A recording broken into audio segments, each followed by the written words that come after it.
जो है उसके जस्ट बाद जारी की जा रही है। तो पहला क्वेश्चन है इसका कि भूकंप तरंगें रिकॉर्ड की जाती है सिस्मोग्राफ पर, ठीक है। प्रदूषित जल पीने के पश्चात आप भली भांति किन लक्षणों का विकास करेंगे? तो टाइफाइड। दूषित जल पीने से क्या होता है? टाइफाइड हो जाता है। एक पीढ़ी से दूसरी पीढ़ी में आनुवांशिक सूचना का स्थानांतरण डीएनए के द्वारा होता है। अगला क्वेश्चन है कि किस उपकरण, भूकंप जो होता है तो किस उपकरण के द्वारा नापते हैं? सिस्मोग्राफ के द्वारा नापते हैं, ठीक है।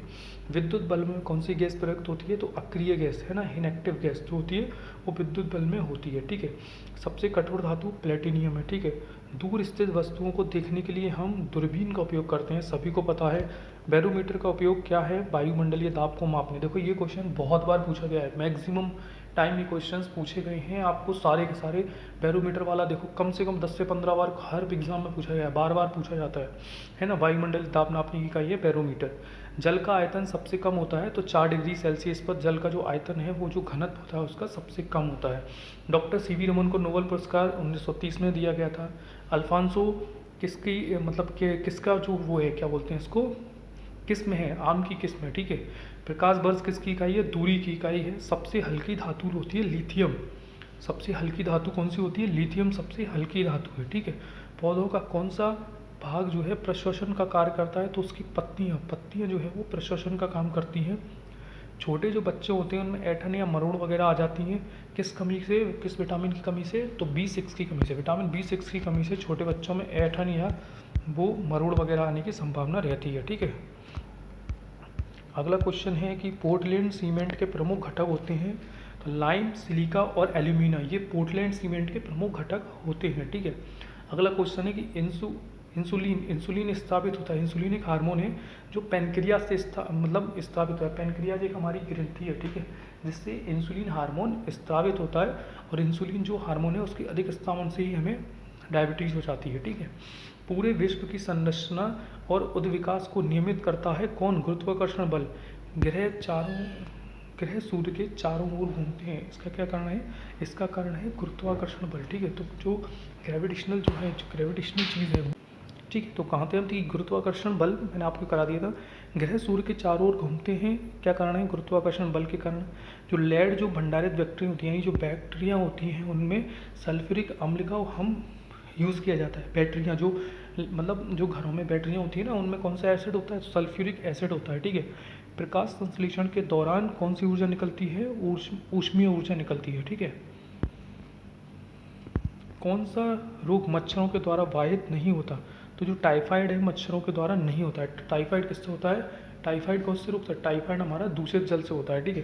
क्रायोजेनिक इंजन का प्रयोग किसमें होता है? रॉकेट ईंधन में। द्रव में पृष्ठ तनाव होता है, अणुओं के बीच कोहेसिव बल। जो द्रव होता है, द्रव में पृष्ठ तनाव होता है, किसके कारण? जो द्रव के अणु होते हैं उनके बीच में एक बल काम करता है, वो है कोहेसिव बल, उसके कारण द्रव में पृष्ठ तनाव होता है। किसने 2 विभिन्न क्षेत्रों में नोबेल पुरस्कार प्राप्त किया था? तो मैडम जो क्यूरी थी, मैडम क्यूरी ने 2 विभिन्न क्षेत्र थे उनमें मैडम क्यूरी ने 2 बार नोबेल पुरस्कार मिलने वाली लेडी है मैडम क्यूरी, ठीक है। दालें किसकी अच्छी स्रोत होती हैं? तो प्रोटीन अच्छा होता है दालों में, ठीक है। यकृत द्वारा स्थापित जो पित्त होता है, पित्त रस कहाँ संचित रहता है? पित्ताशय में, ठीक है। एक होता है प्रस्वेदन मतलब होता है परसिप्रेशन को जो है वो हमारा जो शरीर होता है ना, शरीर का जो टेम्परेचर होता है ना उसको हमारे को कंट्रोल करता है कौन? परसिप्रेशन, ठीक है। वाहनों के पीछे का दृश्य देखने के लिए, यानी कि वाहनों के पीछे का दृश्य देखने के लिए हम किसका उपयोग करते हैं? उत्तल दर्पण का, ठीक है। उत्तल दर्पण का उपयोग हम हमारा जो मतलब साइड मिरर में यूज़ किया जाता है, ठीक है। गैसीय अवस्था में पदार्थों को संपीड़ित करना आसान है, क्यों? क्योंकि इस अवस्था में जो अणु होते हैं वो अपने दीर्घ अंतराल में रखे होते हैं, ठीक है। नींबू और संतरे में उपस्थित अम्ल होता है साइट्रिक एसिड, ठीक है। साइट्रिक अम्ल नींबू और संतरे में उपस्थित होता है। उसके बाद अगला क्वेश्चन है कि कोलेस्ट्रॉल है। कोलेस्ट्रॉल क्या है? फैट है भाई, सीधी बात है। मतलब सब में, पशुओं में क्या, सभी में कोलेस्ट्रॉल फैट पाया जाता है, ठीक है। वशीय अम्ल है, ठीक है।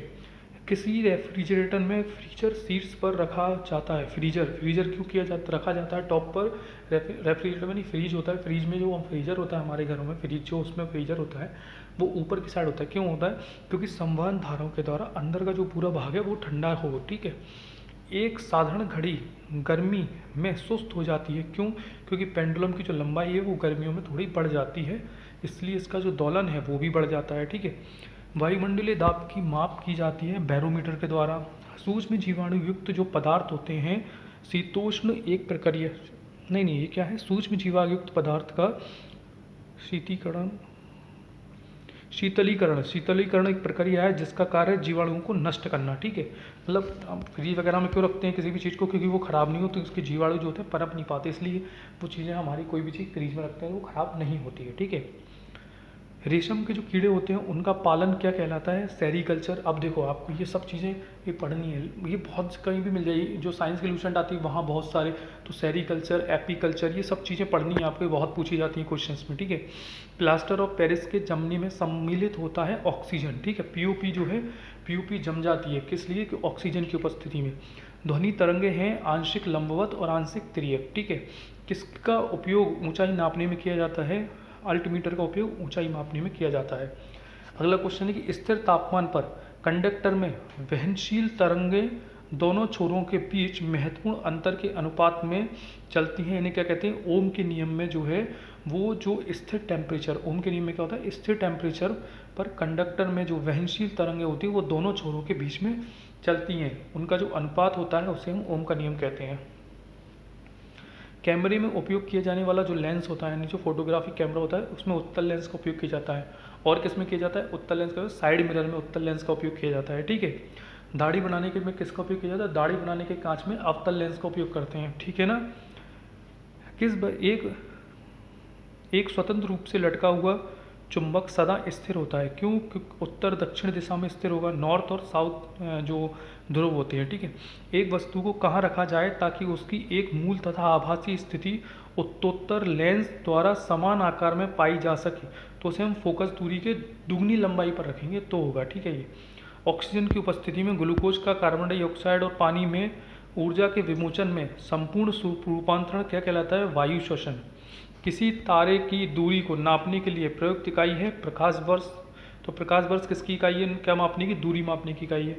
धातुएं किस प्रक्रिया द्वारा गर्म होती हैं, चालन विधि के द्वारा धातुएं गर्म होती हैं। ठीक है, और जो गैसों में संवहन विधि पाई जाती है, धातुओं में चालन विधि पाई जाती है। वायु की आर्द्रता मापने के लिए, वायु की आर्द्रता मापने के लिए किस मापक यंत्र का उपयोग किया जाता है, तो हाइग्रोमीटर का उपयोग किया जाता है। देखो यार इसमें थोड़ी सी ना प्रिंटिंग मिस्टेक है, थोड़ी नहीं बहुत ज़्यादा मानता हूँ मैं, लेकिन मैं जो आपको प्रोनाउंसिएशन कर रहा हूँ, मैं जो उच्चारण कर रहा हूँ वो एकदम सही करके बता रहा हूँ। ठीक है, तो आप सुन भी लो और देख भी लो, थोड़ी छोटी मिस्टेक है, जले जले लिख दिया के लिए होगा वहाँ पर, आपको सबको पता ही है।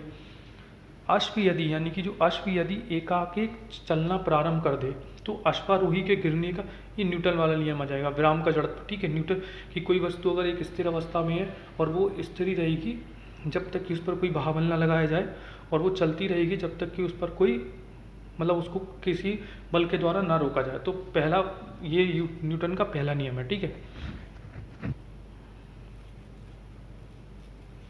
अगला क्वेश्चन कहाँ है, टुकड़े के ना तैरने का कारण है लोहे स्थित द्वारा विस्थापित जल का भार लोहे के भार से कम होना। ठीक है,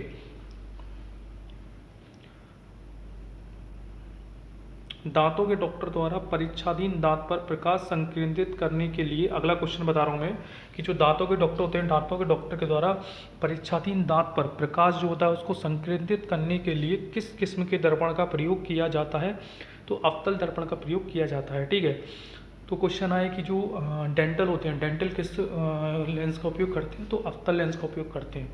पीतल एक मिश्र धातु है जबकि वायु एक मिश्रण है। क्या बोल रहे हैं, अच्छा ऊपर वाला क्वेश्चन टुकड़े के तैरने वाला नहीं आया समझ में, देखो मैं बता देता हूँ आपको कि क्वेश्चन क्या है।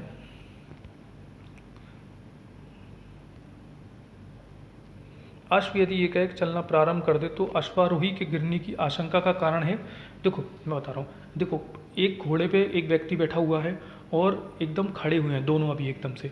अब व्यक्ति तो आराम से बैठा हुआ है, मस्त ऊपर देख रहा है बादल बादल तारों को। अब घोड़ा एकदम से चलना तैयार चालू कर दे तो जो ऊपर का व्यक्ति है ना वो एकदम से स्पीड में नहीं आ पाएगा ना यार, वो तो स्थिर ही रहना चाहता है, मतलब स्थिर अवस्था में ही है, और नीचे की जो वस्तु है उसकी वो एकदम से चलने लग गई है तो वो पीछे की ओर गिर जाएगा। क्यों गिर जाएगा, क्योंकि भाई वो तो विराम अवस्था में ही है, नीचे की वस्तु चलने चालू कर दी है, तो उसका जो नीचे वाला पोर्शन है, मतलब जो घोड़े से टच है, तो वो गतिशील अवस्था में आ जाएगा, लेकिन ऊपर का जो पोर्शन है वो विराम अवस्था में ही रहना चाहता है, इसलिए वो व्यक्ति गिर जाएगा। ठीक है, गिरने की आशंका का कारण है विराम का जड़, क्योंकि वो विराम अवस्था में रहना चाहता है। अब अगला क्वेश्चन है कि जल पृष्ठ पर लोहे के टुकड़े के ना तैरने का कारण क्या है। यानी कि जल का जो पृष्ठ है, यानी जल के ऊपर लोहे को हम डालते हैं, किसी भी लोहे का टुकड़ा डालते हैं तो वो उस पर तैरता नहीं है, बल्कि लोहा उसमें डूब जाता है। तो क्यों डूब जाता है? सीधी सी बात है यार, क्योंकि लोहे द्वारा जो मतलब लोहे की कील है, अब लोहे की कील के द्वारा इतना जल नहीं हटाया जा रहा है जितना उसमें वजन है, ठीक है। तो वेट वो कम निकाल रही है, मतलब पानी उसने कम, वो ये जो बल है आर्किमिडीज का सिद्धांत पर काम करता है ये वाला लॉ, कि भाई यदि कोई वस्तु पानी में तैर रही है तो वो अपने द्वारा जो मतलब जितना उसका वजन है उतना ही वो पानी हटाएगी तो वो तैर पाएगी उसमें। जैसे जहाज वगैरह होते हैं तो जहाज नीचे से कितने चौड़े होते हैं, कितने ऐसे लंबे लंबे चौड़े चौड़े जहाज बनाए जाते हैं, उनका नीचे का जो टच होता है पानी से, क्यों? क्योंकि वो अपने वजन के बराबर पानी निकाल देते हैं, तब वो उस पर तैर पाएंगे। अगर तुम कोई छोटी सी कील, इतनी सी है छोटी सी, पानी इतना निकाल ही नहीं पा रही है, उसका एरिया ही कम है लेकिन वजन ज़्यादा है, तो वो डूब जाएगी, ठीक है। अब आ गया ना समझ में? ठीक है, अगला क्वेश्चन क्या हो गए सारे क्वेश्चंस, ठीक है। तो दोस्तों ये अपनी वीडियो देखो, ज़्यादा लंबी भी नहीं है, इससे छोटी पेड़े वाली थोड़ी सी एक वीडियो है जिसमें कुछ 30 से 40 क्वेश्चन है। तो ऐसे करके अपनी 80 क्वेश्चंस पूरे होते हैं। मैं दोनों वीडियो को एक जगह कंपाइल कर दूंगा और आपको अपलोड कर दूंगा, ठीक है। तो नमस्कार दोस्तों, जय हिंद। मिलते हैं फिर। अभी 2800 वीडियो का सेशन है हमारा, जिसमें से ये हमारी तीसरी वीडियो बन चुकी है आज, ठीक है।